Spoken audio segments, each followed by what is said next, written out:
This is a major 2-day project. We're working on a, well, what is this thing? An eventing pond.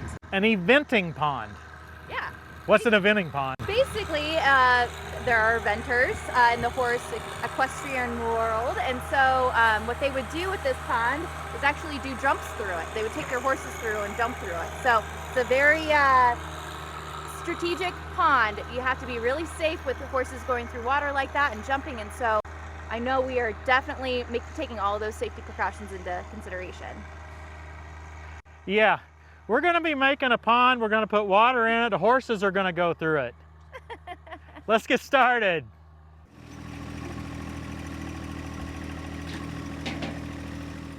We've had an enormous amount of dirt work to do here, more than we really should have been doing with compact tractors, but we've made a lot of progress. I don't know, this may have been 10 foot deep in the middle here. It was dug out specifically to get the soil that they used in the indoor arena. Our pond liner is 40 feet wide. We've got well more than 40 feet in this area, and so what I think we're going to do is try to get this very tapered. Right now we've kind of chosen a water level, and we're going to have the center of it flat. We're going to put this liner in. We're proposing 9 inches below our final water level. Once we get this put in, we will put this clean sand on top of it, okay? We don't know how much that'll go, but we're estimating 3 inches. So that would leave us 6 inches of water. So liner, 3 inches of sand, 6 inches of water. What I've been struggling with is exactly how to do the edges of this, and I don't want that liner to be exposed, and so if I have any part of it that's going vertical, that's not going to work, right? So the liner cannot be vertical. It's going to have to come out of the taper. The folks at naturalwaterscapes.com advised me on this. They want to put a trench around it, okay? Now, the liner we have is not from Natural Waterscapes. We just didn't have time to get that all arranged. Oh, by the way, there is a new code TTWT at naturalwaterscapes.com, and you can get $20 off your first $100 purchase. It's not an ongoing coupon, but you can get a 20% off essentially off that first $100 purchase. I think it's $20 if you order 100, naturalwaterscapes.com. But what they advised me was to put a trench around the outside, so I'd have it taper up and then I would have a trench. And we'll see if we can make that happen. If not, we'll just try to put enough sand on it to cover it. I'm not exactly sure how we're going to do that at this point.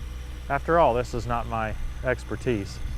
But I am going to taper in the sides. We'll try to get those as gently tapered as possible, and we'll have the center part flat. That's the goal at this point. We've got several really good tractor operators with us, and we've got a laser. What else do we need? I want to thank the folks at 21st Century Equipment for helping us with this project. This has been a lot of fun. We've worked with the folks here at Carpe Diem, this equine training facility here. They're renting a place down the road. We showed you that in one of our earlier episodes where we were doing some indoor arena comparisons. But this is their new facility, and as soon as they get this completed, then they will no longer have to rent that facility. We worked earlier last fall. We worked on an outdoor arena to try to get that leveled. That's right over here. We're still not finished with the leveling of that, but it looks good so far. I'm really happy with the look. While we're watching Johnny get stuck here, it'd be a good time for you to press the like button and double check to make sure you're subscribed. We continue to have folks reporting that they've been unsubscribed mysteriously.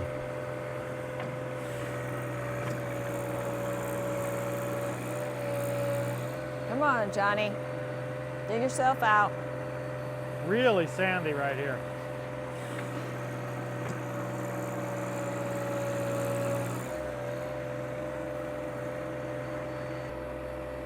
Somebody asked me how to get unstuck via the bucket in a recent episode. Well, they wanted me to demonstrate it. Here it is.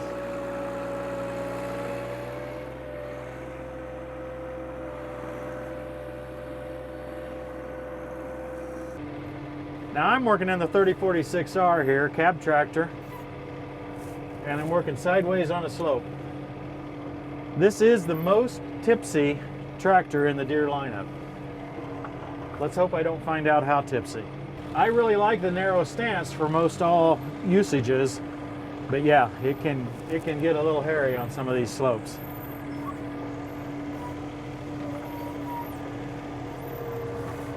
Whoa!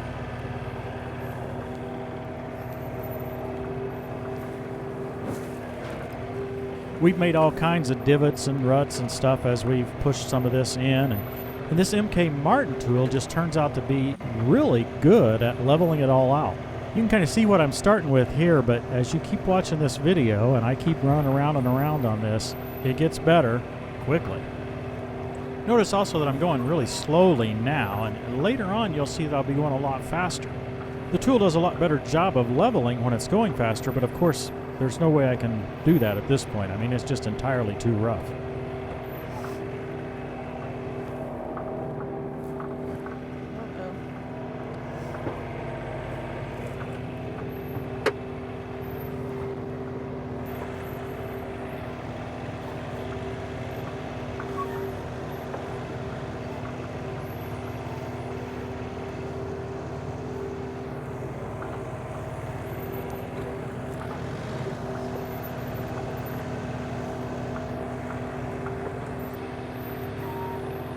Be one thing to tip somebody else's tractor over, but it would be even worse to tip it over onto somebody else's tractor. Yeah.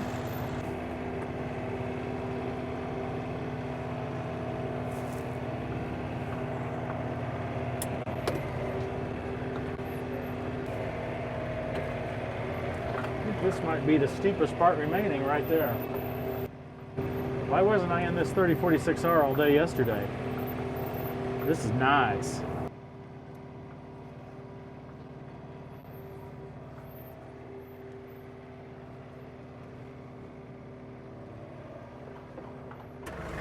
We are going to measure because I think it's hard for us to tell you where to put the next blue flag when we don't know exactly what square or whatever needs to be level. So, and then we can't tell you the slope to go at because we don't really know if it's supposed to be water level or not, right? So Yep. we're gonna map it out, and then you guys can start off of that square, Okay. Well, at base level about 25 feet, 25 feet wide. because if that'll only leave us 7.5 feet for the slope upward, right? More details to come. I'm just gonna keep playing.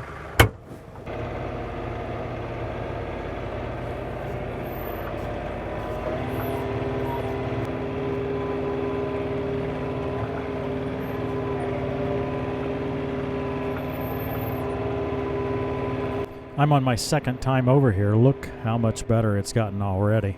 Meanwhile, it looks like the survey crew has a plan, and so I'm going to do my best to stay out of it. Hannah, this is just the latest of many times that 21st Century, specifically you, have invited us out to help with, well, all kinds of projects. Why did you ever decide to partner with us? I mean, Well, one, we are a big fan of Tractor Time with Tim at 21st Century Equipment.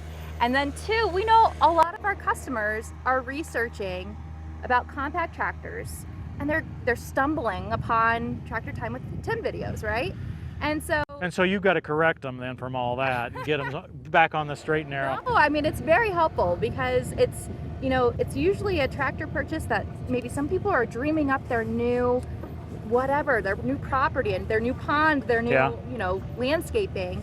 And they're looking for inspiration and figuring out how do they use something like a tractor to get there, right? Yeah. And so we knew that there's a big following in our area, but there's not a lot of examples of projects in our area, right? You guys are in Indiana, we're out in Colorado. Our soil, our weather, a lot of things are different out here. Altitude was one of the first things that we talked about when Yeah. it came out. Yeah, I mean, we went up to the high altitudes, and poor little Johnny here did not like 9,000 feet, and so I learned, I mean, it's one thing to kind of read it in a book or online or something, but it's another thing to experience. You need a turbocharger at 9,000 feet.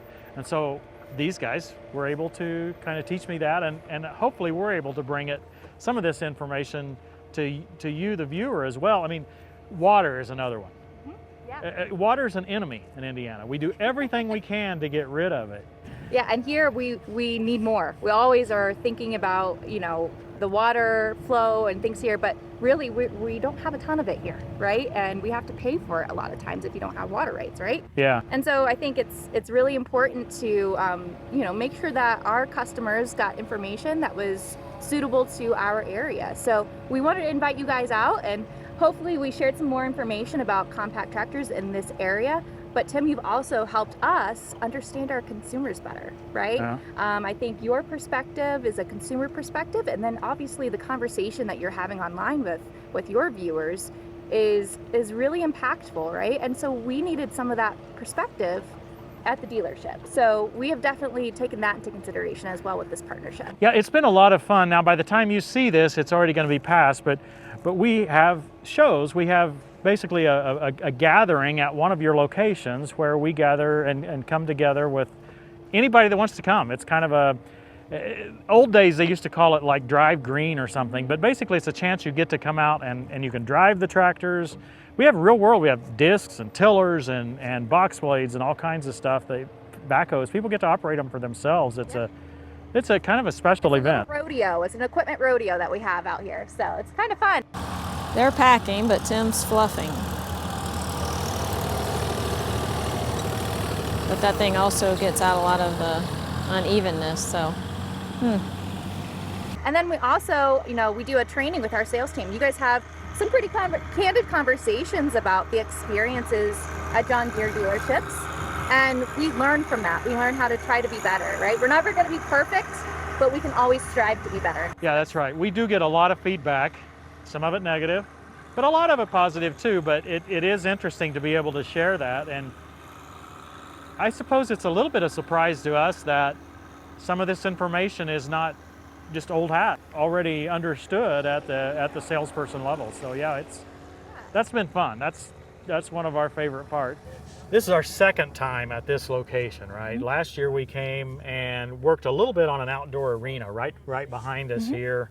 Tell us a little about this organization. Yeah, so they've been in the area for over 10 years, and really I found them because I wanted to get back into riding. What's their name? Carpe Diem. Carpe yeah, Diem. Sorry, What Carpe does that Diem. mean? Question. Seize life, right? Isn't that seize the day? Seize the day. I'm a Midwesterner. I only know one language. Barely one language. Barely. Seize the day. Yeah. Okay. So I seized the day and I found them and I found the barn and it's been great riding here. It's exciting because Christina has big visions for this farm, and what they're doing here is pretty incredible. They have over 80 horses here. There was a baby that was just born yesterday, so they are a breeding operation as well. That was awesome to see. So yeah, today we're making some sort of an eventing pond. Yeah, I make fun of what it is, but we've been studying this. We actually traveled to visit a neighboring, it's an hour and a half away, but a neighboring training facility, and we got to look at another one. And so we got to kind of see some of the goals and what they want to occur here. They want to be able to enter this pond with the horses from all different angles. It's not like they're only going to come in from one side. They're going to come in from all the way around. This is probably what we're seeing here is just going to be a preliminary pond. They're probably going to enhance it over time. They'll put in what they call banks. I would just call a stack of railroad ties, right? So that the horse has to jump in a little bit. It's a little farther down to the water just to make it a little bit more challenging for them. So it's training. It's training for the rider as well as the horse. I would say it sounds like even more so the horse, right? Finding their way through water and trusting the depth that they're going through. So that's why they wanted to start with these, easy edges for training horses to go through the water. And then they'll start kind of working their way into deeper and deeper jumps into the water. We're going to dig a little trench around at least these corners. Natural Waterscapes wanted us to dig a trench the whole width, but quite frankly, we didn't have a wide enough piece of material to do that with. This very area right here, we're near Longmont, Colorado. You call it the Front Range. 10 years ago, did it look anything like it looks now? No, not at all. It's really, there's a lot of development going on. There's a lot of taking, traditional farmland and putting into plots that are smaller plots to sell off. And so we are in this Front Range area starting to see a lot more large property owners, right? And these types of farms, horse farms, cattle operations pop up. And so, yeah, the market's changed quite a bit, quite dramatically. Okay, so 10 years ago, you might say, I mean, maybe I'm not exactly right on the years, but roughly 10 years ago, it was mainly big ag in this area. Yeah, yeah. And now it's mainly compact tractors. Yeah, right. Yeah, it totally is. And our location there in Longmont, right, it was built for large ag, right? It was positioned in a place for the farmers in the area to get to. And now if you were to look at our footprint and who we serve in that footprint, it's just completely different. We have a lot of these large property owners in our area, and sometimes it might be a little inconvenient to get to our location, right? Yeah, yeah. How has that changed your focus? Oh, it's shifted it 100%, right? It's we know we can get better at this stuff, right? We are, traditionally we have been large ag focused, right?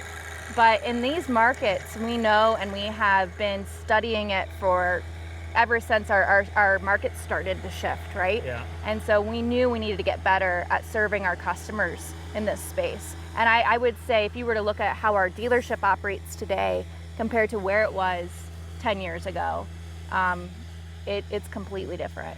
Let me give you an example. The first time we went into the Longmont store, no one was there. There was no one there to greet me. No one there to say, you look lost, can we help you? None of that.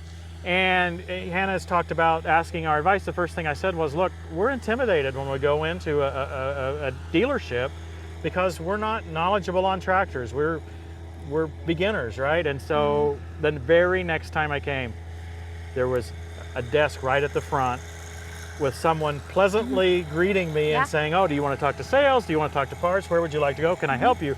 What can I do, So that was a fantastic suggestion, and it's really made a difference in our dealership. Yeah, I mean, and that's just kind of the tip of the iceberg. A big farmer doesn't care. He knows exactly what he's going in there. He's going in for parts. He's going in for service.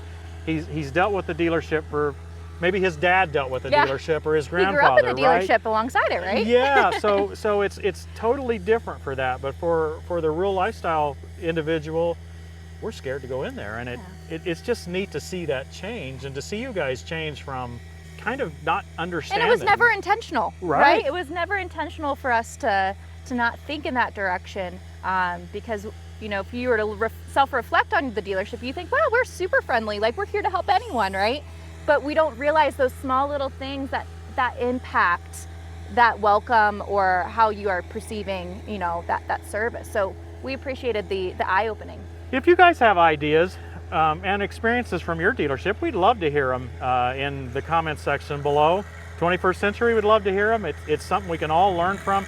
Of course, it's not perfect, right? I mean, I know there's a lot of people that are dissatisfied with at least one of their visits, or maybe totally dissatisfied with their entire dealer, and that is across brands. We see it with essentially every brand. So it's certainly not isolated to John Deere, right? I mean, this is a big challenge.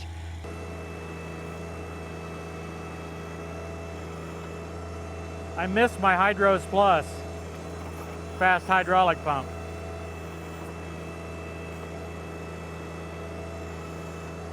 hydrosplus.com. Get a 5% discount and a 40% increase in speed with code TTWT. I say 40%, but it's a lot. I think one of the big issues that we face is that we're used to working with automobiles. Yeah. And everyone has automobiles, multiple of them. The dealerships are geared up to be able to handle novices with their automobiles, and the service kind of runs through faster. It's more regular, I guess I would say. It's just hard. It's hard for us to realize that it's going to be different in the lower volume tractor world. Yeah, it is different, right? You are dealing with a machine that does something completely different than an automobile, right? And so there are more wear and tear parts. There are more things to consider. And so the best thing I could say is, one, read your operator's manual as much as possible. And two, make sure you're bringing it in for regular service, right? Okay, so forget that operator's manual thing. No. Read it after you break it like I do. Yeah, watch Tractor Time with Tim. That's Yeah, a good way there to you find go. out. Christy There you came go. up with that. One of the things we suggested when we first came was to focus a little more on some of the accessories. Yeah. What we see is that a lot of dealerships are totally unaware of all these accessories that we show on our channel Yeah. that really make your lives easier. And this time when we went into the Longmont store, I saw some Artilian ROPS mounted accessories over on the side. I saw a heavy hitch weight cart setting over on the floor. I've seen edge tamers, bolt-on hooks. I've seen a lot of different products that we show on our channel. And I'll be honest, when we started getting into it, my little girl came out because I love to accessorize. So accessorizing a tractor, even better. It just fit me so well. So I was thrilled to see that. And then honestly, it's really helped, I think, our customers visualize what that tractor can look like and how it can keep their garage clean. That's what I was thinking. How it can keep you organized with your tractor stuff. So it's been super helpful. Yeah, and I think you made big changes with rim guard, right? Yeah, we are now becoming a rim guard dealer. And our intention was to address some of the ballast box issues that we were hearing that you brought to our awareness. So it was, those changes have been really helpful for us. Yeah, so the intention is to include rim guard, or at least offer it in every tractor. Yeah. And I think it's huge for safety, and I just feel like it's very important. Probably the number one issue I see on compact tractors are people try to run them without ballast or with insufficient ballast. Yeah. We need ballast both on the rear wheels, or in the rear wheels, and on the 3-point hitch. And your tractor is just not effective, let alone unsafe. Yeah. I mean, it's neither. I mean, you cannot carry much on your tractor if you don't have any ballast on the rear end. And luckily we're in beet country, so it makes sense for. Oh, I didn't know that. We have a bunch of beet growers in the area. That's a big part of Colorado and Nebraska. And so yeah, it fits in all aspects. Okay, so what area do you serve?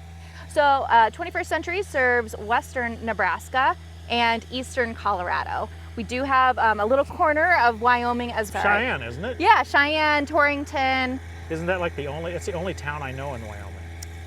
Wow, we need to get him into Wyoming, I think. No, I was on the other side of Wyoming, just up in Cody and Sheridan and Powell. Gotcha. Okay. I've been in 3 other towns. Not our area though. Okay, No. we'll get you in. Get you to Laramie. Is this a sandbox, or what do we have here? Beach volleyball. We're all starring in Top Gun. And that's the end of my part of this thing. An eventing pond. Is that what we have here? We have an eventing complex, a water complex. An eventing complex. That's even more money. Yes. Sand, liner. Hey, we've actually used the laser here to get this all the same depth. It's true. We're missing 2 things. Horses, Horses, water. water, exactly. And then we'll be ready to go. I don't know for sure if we're going to be able to get that while we're here. If we're not able to get that, we'll include some photos here after we're gone. So what do you think? I mean, I think our water level's a little lower compared to the sides than what maybe we had in mind, but is this kind of what you had in mind? I'm in love with it. I'm excited. I'm ready to go get Okay. some horses. Okay. Okay, so we've got a little more sand. You guys are putting a little more sand around the top edge, and then there's a little more cleanup. I see you've marked the edge. I was worried a little about finding the edge of the whatever that thing's called. Gonna be entirely honest, I'm gonna use my arena groomer anywhere that Katie did not put a stake. Okay, so it's Katie's fault It if you start pulling the liner up. It's true, but her and Chrissy have been the heroes of the day. They have Yes. hand raked everything, hand shoveled everything, and they both look tired. Hannah, I have one comment. Next time, find a slightly smaller project. This was huge. It was. You said you wanted to come out and work. We have. We have worked and worked and worked. This was at least 9 foot deep, if not 10 foot deep. It's true. And we started in this with compact tractors, and we just kept recruiting folks, but we got her done. Fortunately, you know a lot of people who love John Deere. Yeah, and fortunately, 21st Century has our back. That's true. Every time. Yep, and they have your back too. They do. We love them. I think that it's important to note that we were very particular about how deep the sand is, and another unsung hero job Katie did where she went around and measured all of it to be very careful that we're not causing tendon injuries. We have stability. That's really big for horse people. Yeah. Well, we'll be judged when we see the water in it, That's true. right? If the water all goes to one end or the other, don't send the photos. Okay. What we'll do is we'll get 21st Century to come back. We'll fix it, and then we'll pretend. Then that you'll it was send the beautiful. photos. That's a really big job. You thought this one was a big job. The very first eventing complex for equine ever on Tractor Time with Tim. And maybe the last. Hey, I have other horse projects when you stop by. We'd love to come back. I would love to have you. Great. Hey, thanks for watching, everybody. We'll see you next time on Tractor Time with Tim. There are different kinds of working, but in all of them and in everyone, it is the same God at work.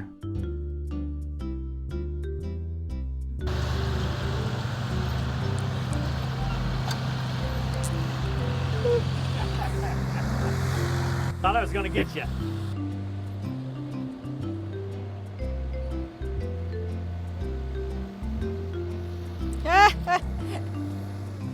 He saw me.